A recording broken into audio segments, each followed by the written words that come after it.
Okay, so now I'm about to get my clips ready and prepared to sew into my neck. So before I always do that, I always prepare my combs like this. I just use a little bit of crazy glue, and this is really, it really helps me when in terms of keeping my wig long term. A little bit of crazy glue right there at the first comb. I then take this end piece and I fold it. What was happening is I was just cutting them off before I knew how to really deal with wigs. I was cutting those little end pieces, and what I was learning is as over time these will begin to unravel, and when that begins to unravel, there's this little, the way the combs, there's this little hook.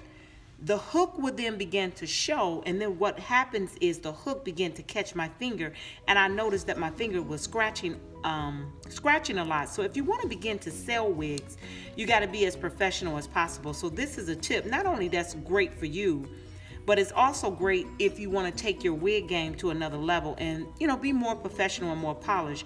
You got to fold these over just like that. And I just squeeze it together. The main thing is you want that inside steel hook to stay inside this ribbon part, because trust me, if it doesn't, it's going to unravel, and when it unravels, it's very, very painful for yourself as, you know, as a wig wearer, as well as for your customer who purchase wigs from you. So again, my goal is to help you to be as professional as possible as a wig maker. And these are just tips of the trade that has helped me. So I do that. That's my first one. As you see, it's so easy. All you do is dab, just a dab will do you. Right in the center of the comb. Fold it over before it dries. And you just keep squeezing. The reason why I use the comb is because I don't want my fingerprints to get stuck on the ribbon. And the main thing, again, while you're doing this, you want to make sure you secure this piece here where the comb is hidden. You want that comb or that hook part to stay hidden. And the glue really doesn't get hard to the point that you can't get a needle through it. So you still can get your needle through pretty good.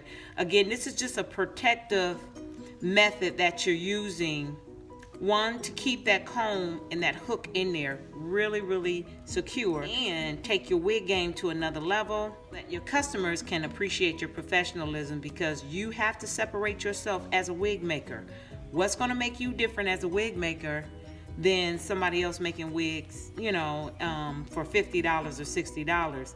So an average wig that we may sell here is probably about, our short wigs is probably about $5, maybe $4.95, and our more expensive wigs are like $2,000. So these are the extra steps you have to make when you want to step your wig game up.